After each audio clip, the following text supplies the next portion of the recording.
This is the Homestead Journey Podcast, the podcast dedicated to the pursuit of self-sufficiency, self-reliance, and sustainability.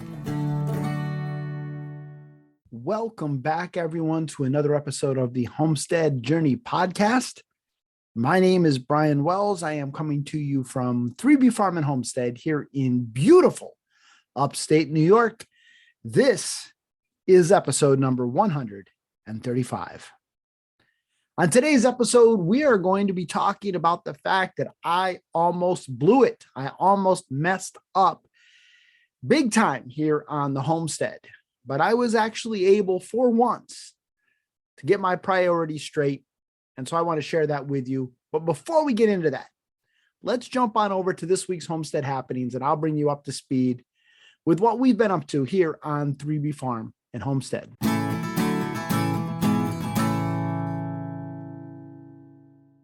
The first thing I wanted to do is provide you with a bit of a garden update. The garden is really exploding, especially the raised beds have just really come into their own. And we have begun enjoying a lot of produce from the garden. We've been enjoying, of course, lettuce and radishes and snow peas and green onions. We've had several salads. Today, we actually had some spinach in our salad. So that's all very, very exciting and very, very fulfilling. But the deer have discovered my garden. And we'll talk a little bit more about some of the deer damage and why it became so extensive in the garden this week. But when I was up there today getting some greens for a salad, I realized that there are sections of beets that they have almost mowed down to the ground, beans that they have just decimated. They've started to get into the peas. And so after I get done recording this podcast, I'm going to be going out and actually putting up some fencing. I tried to put up some electric wire that's not really hooked up to electric as a means of trying to keep them out, but that certainly does not seem to have done the trick. And so I have some field fencing that I'm going to be putting up, and we will see whether or not that works. But that is very, very disappointing because that garden is really starting to explode.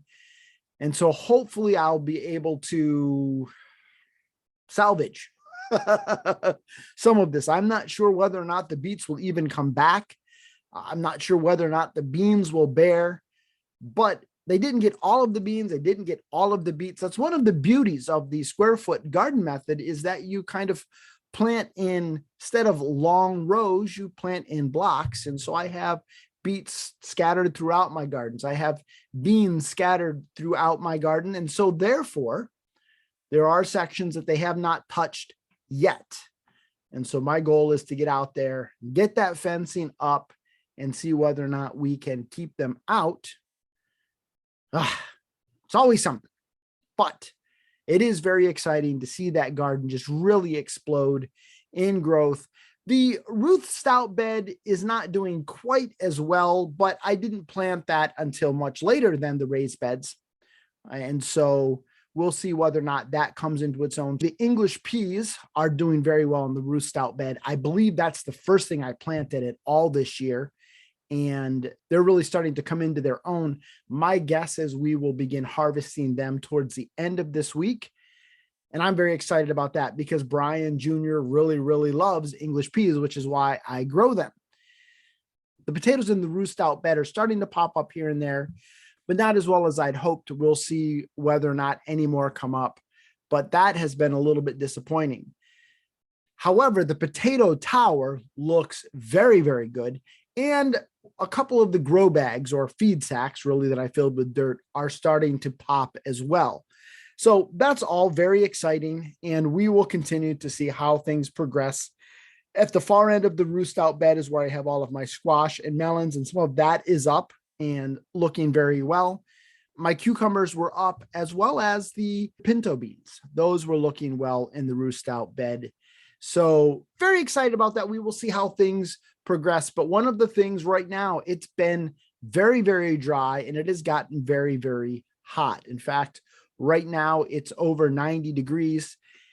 which I know for people down south, that's probably not very hot, but for us, that is unbearably hot, especially considering that tomorrow, I believe it's supposed to be down in the 60s.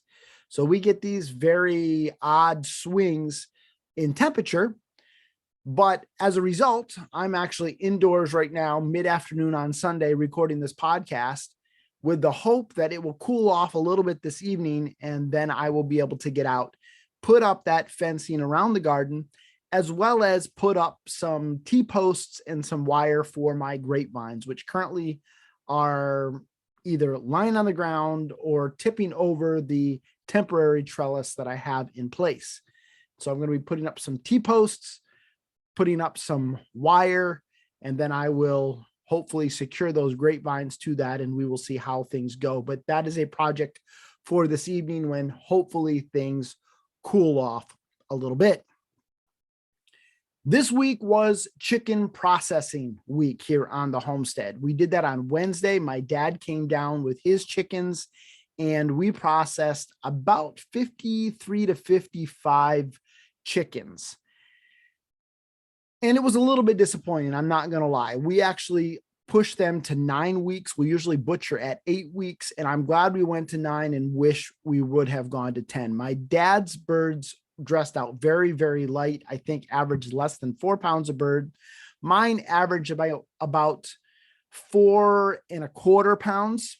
The difference in the way that we raised them, my dad kept his enclosed the entire time. I had mine out in a chicken tractor, but certainly not the yields that we are used to getting. And it was a little bit disappointing to me. So I'm not really quite sure what the deal was. My dad raised his the exact same way that he's raised them in the past, and he's always had 5-pound birds. I raised mine a little bit different. I, in the past, have kept them in basically a large run. This year, I put them in the chicken tractor with the idea of putting them on grass.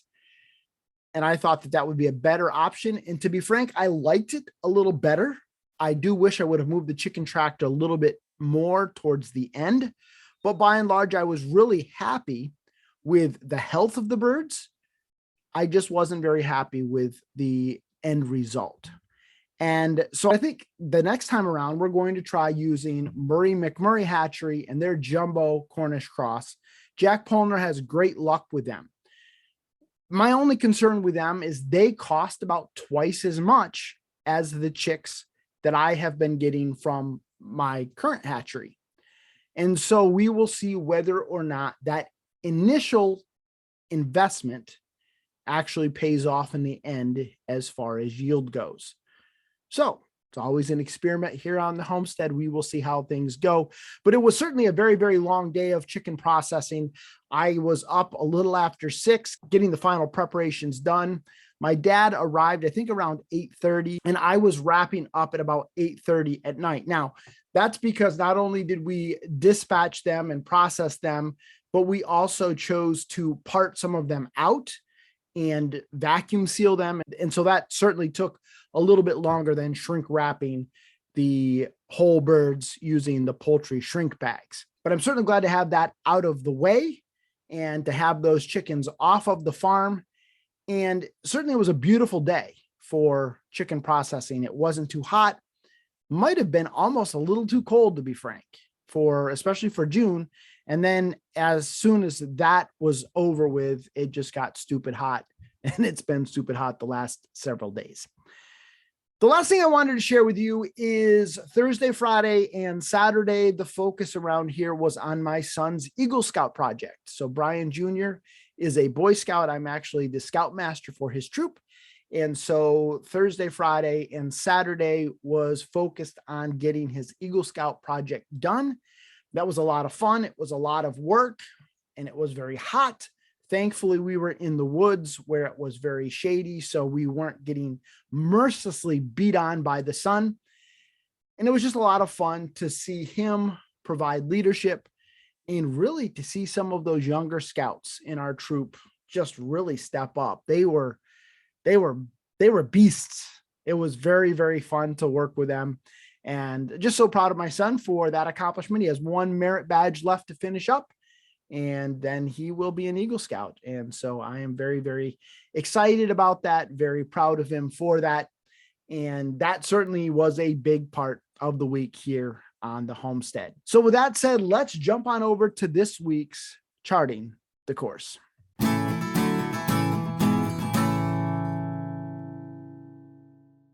So this week, I almost screwed up big time. I almost blew it. Let me explain. On Tuesday evening, I was really rushing to try to get everything set up for Wednesday's chicken processing day. In fact, I believe I had actually started the setup on Monday evening, dragging things out, getting things set up. But Tuesday, I was just really head down trying to get that done. And I didn't have everything in place before it was time for us to go to Boy Scouts. Tuesday evening is our Boy Scout meeting night. So we went to Boy Scouts, and the meeting actually ran a little bit longer than it normally does. So I was already getting home a little bit later, and I had, of course, hanging over my head the fact that tomorrow is chicken processing day, and I still have things left to do. Brian J was driving, and as we pulled into the driveway, he said to me, he said, "Hey, Dad," he said, "do you want to go for a ride with me and just hang out?" He said, "I need to run over to work." He had left some tip money there. He needed to pick that up. And so he said, "Do you want to ride with me?" And I started to say, "Oh, but I'd love to, but I have so much to do to get ready for tomorrow."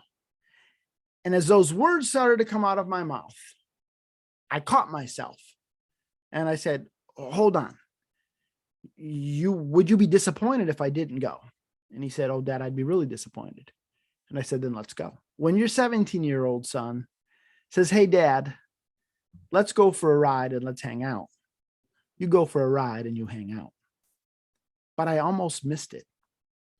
I almost blew it. I almost allowed the homestead to be more important than my relationship with my son. Let me share with you a couple of other stories. A friend of mine announced this week that she is putting her homestead on what she refers to as a homestead hiatus. She is somebody who in the last couple of years has really gotten back into homesteading in a big way. But what she's discovered this year is that she simply doesn't have the bandwidth to keep up with it. She sat down and she really put a lot of thought into what she needs right now versus what she wants. And she has some particular unique challenges in her life with some family members that have some disabilities. She had some equipment failures this spring, and she's not a spring chicken anymore. And she's realizing that she just doesn't have the stamina that she had 10 or 20 years ago. And so she came to the realization that what she needed to do versus what she wanted to do, what she needed to do was to put her homestead on hiatus. A third story I wanted to share with you is actually someone who I've had on this podcast before and is way more well-known than I in homesteading circles, and that's Amy Dingman from A Farmish Kind of Life. And she announced a couple of weeks ago that she actually was going back to work full-time. She realized that while she was a full-time homesteader and a full-time content creator, she felt like she wasn't being as productive as she could have been with all of that time on her hands. The point in all of this, folks, is that there are things that are more important than homesteading. Whether it's your relationship with your son, or whether it's needs that you have in your life and in your extended family, or whether it's your mental health or your ability to be productive, whatever it is, there are things that are more important than homesteading. Most of us do not need to homestead like our lives depend on it. And I know that runs counter to what many content creators are putting out right now. It seems to me that there are many content creators in the homesteading space who are running around like Henny Penny, screaming that the sky is falling. Now, maybe it is. And I certainly have no desire whatsoever to pick a fight with other content creators. In fact, I rarely mention other content creators unless I am having them on my show as a guest, or if I am simply referring to them in a positive manner. I have no desire whatsoever to go to war or to pick a fight or to pick a feud with any other content creator or any other homesteader. But there seems to be a huge level of negativity right now in the homesteading space. And maybe they're right. I don't know. Maybe the sky is falling. Certainly one of the things that COVID showed us is that our food supply is very, very fragile, that our supply chain is very, very weak. And certainly I see the signs with regards to inflation and interest rates and the chaos within the political spectrum, all of that. I'm not a fool. I get all of that, but none of us are Nostradamus. None of us have a crystal ball. None of us can see the future. So I don't know whether or not the sky is falling. I don't know. And my hope with these other content creators is that this is coming from an honest place, and it's not simply people trying to drive traffic to their website or trying to grow their YouTube channels or trying to grow their podcast audience. But I don't engage in negativity, and I don't scream that the sky is falling, because what I've learned is that if people engage or don't engage in an activity due to fear, that decision usually doesn't last very long. At least that's been my experience.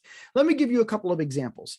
Number one, I grew up in a very conservative, fundamentalist Christian family, and I spent a lot of time in church growing up, and I heard all kinds of sermons on hell and judgment and all of these kinds of things that was supposed to scare you to walking straight, that was supposed to scare you into a relationship with God. And what I found growing up, most people that responded to that decision didn't last. It didn't last very long. The second example I think of is the DARE program.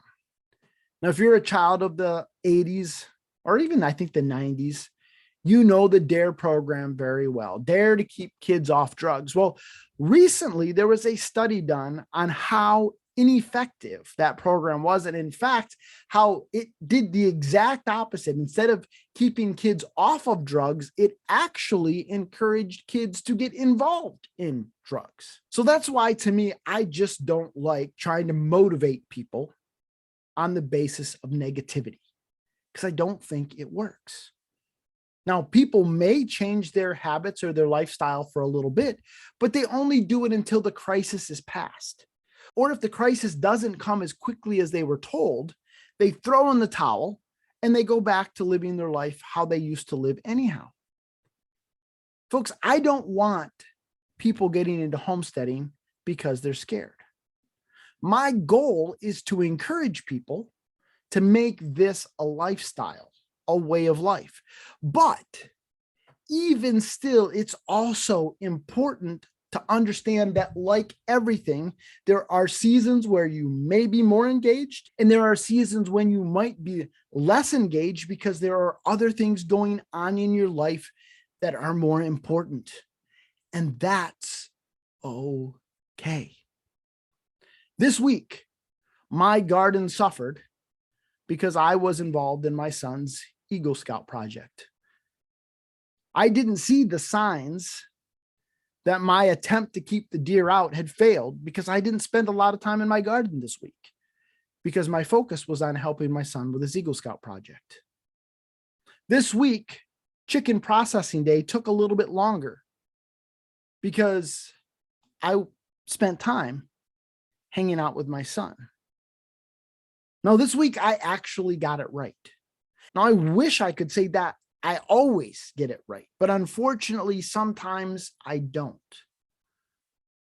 There have been many times when I've put the homestead ahead of my son. There have been many times when I have been so project focused that I failed to realize that Bonnie needed me to sit and listen to her talk about an issue that she was dealing with. There have been times when I should have gone kayaking with friends, or I should have gone to a picnic, or maybe I should have just lazed away an afternoon in the hammock with a good book. just to recharge my batteries and for my own mental health. To be frank, I get it wrong more often than I get it right. And so that's why today I celebrate the fact that for once, I actually got my priorities right. And I don't say that boastfully, and I don't say that pridefully. I simply share this story with you to hopefully help you do the same. Until next time, everybody, keep up the good work.